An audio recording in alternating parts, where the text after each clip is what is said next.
In today's video, I'm sharing all my secret to filming buttery smooth car gimbal shot. I will use only my iPhone 16 Pro Max and my gimbal Hohem iSteady M7. Hey everyone, it's Claude. I take you behind the scene and I explain you exactly how I get those cinematic exterior and interior car shots. And at the end, I show you a short video montage of the final result. Whether you're filming your own car or a client, or you just want to practice your gimbal shot, this video is for you. So let's get started. Here's the gear I will use today. I have my iPhone 16 Pro Max, a V&D filter from Small Rig, my gimbal Hohem iSteady M7, and I will use the Blackmagic camera app, which let me unlock full manual control. Before we start shooting, I make a few important changes in the app. First, we go in Setting. I choose Apple ProRes Photo 2. We're gonna shoot in 4K and Apple Log HDR. Now in Camera, I choose the frame per second. I will select 60 frames per second because I want to do some slow motion in post. I select the shutter speed at 1/120 to double the frame rate for a more cinematic look, and I will lock it. Next, I select the white balance.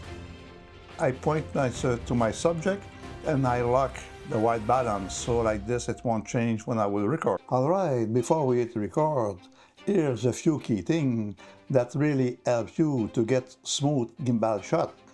The ninja walk, heel to toe. I bend my knee a little bit.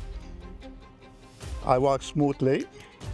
2 hands on the gimbal, one guiding and one supporting.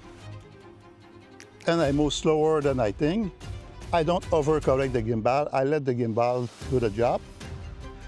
I use the right gimbal mode, pan follow, lock, or FPV. And when I'm recording, I try it as many times as needed to be sure that I get the right shot. Now let's break down the exterior shot that I use to make the car look cinematic. Don't forget, a clean car makes all the difference in your shot.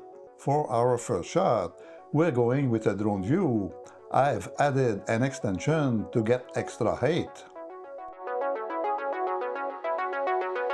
The gimbal is now set to pan photo mode, which will keep the horizon steady while following my movement.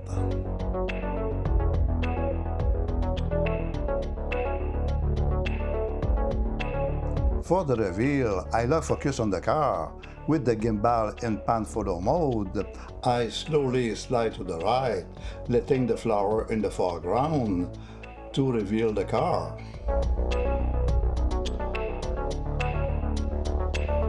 For this crane up move, I'm using pan photo mode. Starting from the very bottom, I glide upward from the tower to the roof, lifting as high as possible for maximum impact. This is the orbit shot, gimbal in pan follow mode. I'm doing the ninja walk around the car, keeping the movement smooth and steady.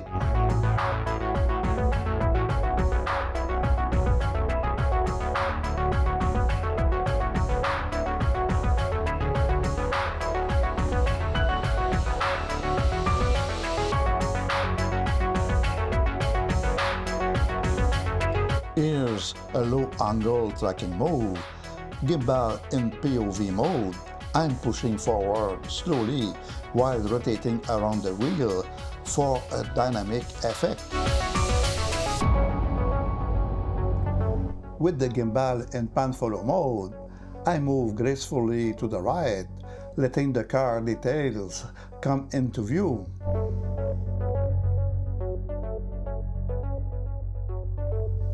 With pan follow mode, I push in on the car model, letting it fill the frame. In this shot, I drift in toward the rear light, drawing the viewer eye to its detail. I move slowly toward the logo in front of the car, letting the illuminated headlight add depth and drama to the shot. With the gimbal in pan follow mode, I move sideways along the car, revealing its curve and details.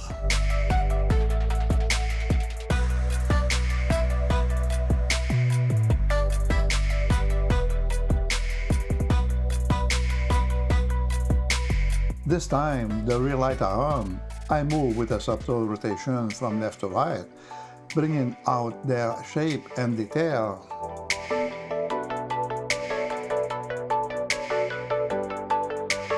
Next, I move the camera backward in a smooth push-out, letting the engine come into full view while keeping the motion steady and controlled. The gimbal is set in pan follow mode, and I perform a parallax move that reveals the car shape from multiple angles, walking ninja style to keep the shot smooth.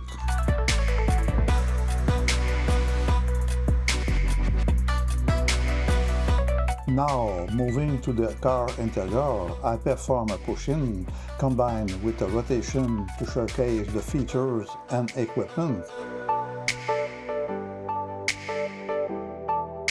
Let's do a push-out, as it can sometimes make the movement feel more stable.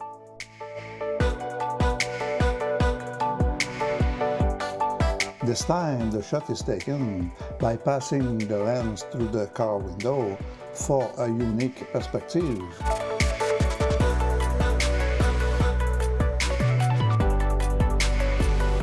Okay, I position myself in the passenger seat to offer a new angle on the car's features.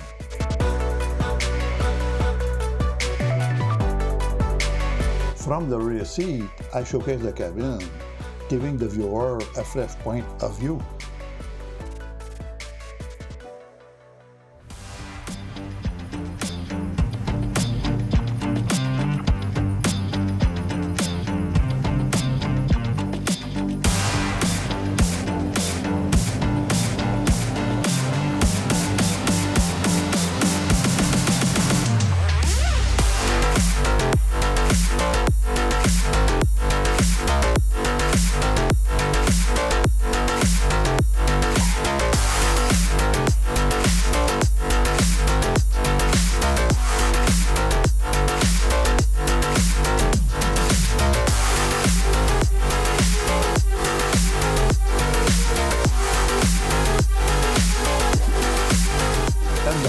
I capture a very smooth car shot with just an iPhone and a gimbal. I hope this video gave you confidence and some idea to try it yourself. If you want me to do a full editing video, let me know in the comment down below. Merci beaucoup et à la prochaine. Bye!